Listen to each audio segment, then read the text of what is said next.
So, obviously, this slide doesn't need much explanation. These are some of the consumers that you'll run into. Going clockwise from the top left there, the typical food store market, food market, supermarket, and so on, restaurants, farmers markets, and then back at the bottom, that could be a school cafeteria, I suppose, or a hospital cafeteria, or could be a convenience store. And then in the middle is the lady on the internet. And today, people use the information we have at our fingertips empowers us to really make great decisions in our own best interest. We'll talk about extreme couponers in a minute too, from another standpoint. And without the internet, probably they couldn't be as extreme as they are. Does anybody recognize what that lower right-hand corner is? That's Costco. That's right. And they have a very unique business model that we're all familiar with. And people that do business with Costco, people that provide product to Costco's chains, they really have to pay attention to their customer, which is Costco. There's very little primary consumer research done if you're dealing with Costco, obviously. Costco knows their customers better than any retailer in the world, even Walmart. And that's a fact. And that's one of the reasons they're so successful. Just want to go through second here. What is it that makes people behave the way they do when they buy food? And we're starting to get into the trending ideas here so you can understand where things are going. Because the last thing you want to do is build a business around things that happened 5 years ago. So these are there are four kind of major driver areas. And the first one is health, and it's becoming more important all the time. The health area is being driven, of course, by aging people on the one hand, and by very, very inquisitive baby boomers, and across all generations, that their health is becoming more and more important all the time. So it's springing new products like the Food Plus and Food Minus products. These are food products where in one case they add the nutritional aspects to the food, even to the ridiculous point of putting color in water. I mean, that, what a marketing coup that was. Can you imagine? And Food Minus, of course, we're about to go through the sodium reset, I think, in our country here over the next short while, where sodium is going to be reduced dramatically. I can't read some of those things from myself from here. Yeah, natural, organic, and vegetarian type food. So that health sector is a real growing sector, and it's being supported by national consumer advertising and reality shows. And then the next one is the convenience module, or the convenience node. And we all know what's happening here. It's funny, this sense of time compression has been something that's been going on for at least 100 years, since the Industrial Revolution, more than 100 years ago, where technology creates situations for us that fill our time in a lot of ways. They give us the ability, at least, to fill our time. They give us the ability to control our use of time. And look at the cell phone.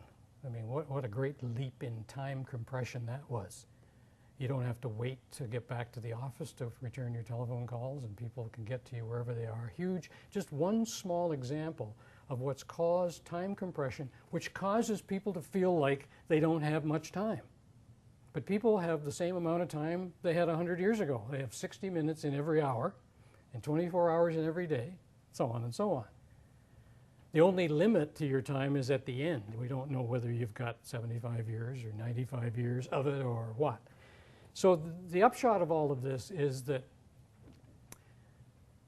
technological advances are accelerating.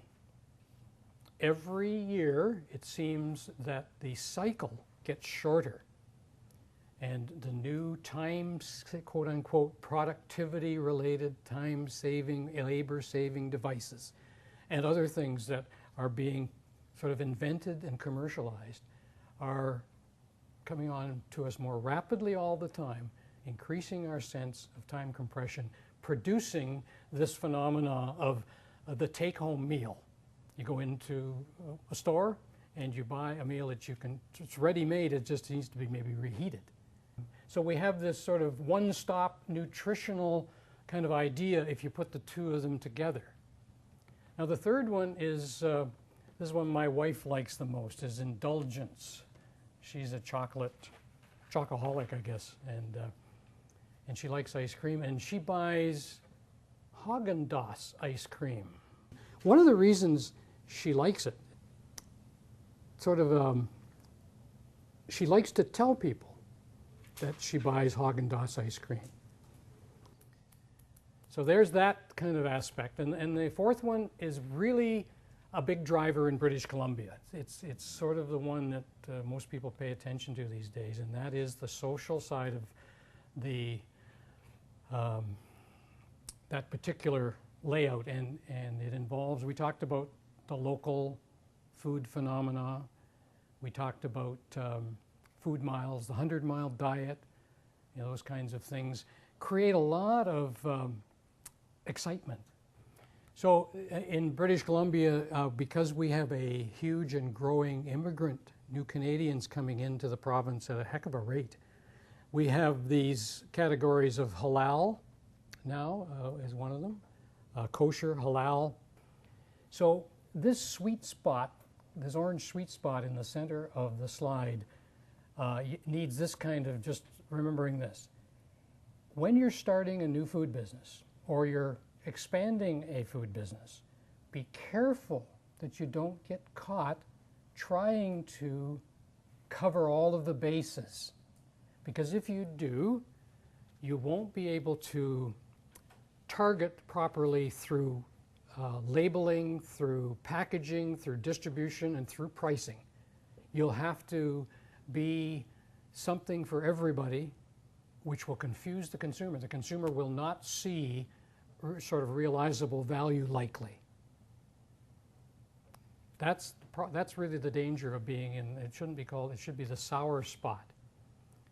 And when we're talking here in this program to primarily small and medium-sized businesses, which need to start at the beginning, start small, prove your concepts through 1, 2, or 3 separate niches, and then build on that, rather than trying to be somebody like, you know, Loblaws that provides everything to everybody. Okay, now matching these trend drivers, there's a gentleman in Alberta who works for the Alberta Ministry of Agriculture, and his last name is Peng there, and he is quite the guy. He's well known in agricultural circles as a consumer researcher, and he produced a study not long ago that is available, I think, online, that's very similar to the slide we just talked about, but it deals more with the reasons why those particular 4 categories are driving food production, food consumption in this day and age. And while there are a lot of them, the baby boom generation is still having the biggest impact, because there are, well, I think the research shows that by 2015, 52% of the food purchases that are made are going to be made by the baby boom generation. And it's going to go up from there, because that baby boom bulge is a huge number of people that are going to impact. They've impacted the last sort of 30 or 40 years in our society, in business, and they're going to still impact it for the next 30 or 40 years. So there's some key things on this slide that I want you to take home with you, and that one is the consumers are paramount. And we've talked about this most of the morning. Educated and sophisticated consumers are looking for value, and they know what it looks like, and they know where to get it. And you have to be in the game if you want a piece of it. The amount of money that people are spending on food, believe it or not, has been dropping as a percentage of our income. I think it's 8% in Canada. On average, we spend 8% on food. And that's been dropping over the years. Now, the latest research I've read is that that's a bottom, likely, that because of world economic conditions and commodity prices, energy prices, that food price, and food, we all know food prices are going up, don't we? So we're probably rising off that 8% bottom now. And it's still one of the lowest in the world, but nonetheless, we're paying more and more for food all the time. So that makes it doubly important. The competition is going to get tougher and tougher and tougher. We're opening up our world to more competition. Because of the World Trade Organization talks, our supply managed sectors are under sort of attack and have been for a number of years. Who will know what happens there?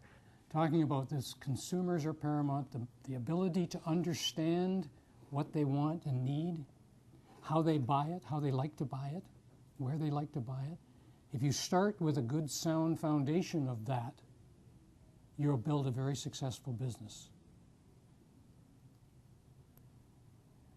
Some of the other, the aging population up in the top corner, top right hand, left-hand corner. And of course, food safety and quality, we went through that, quite a scare there over the last 5 years or so with that. Changed a lot of minds, changed a lot of regulations, and probably a good thing, I'm sure.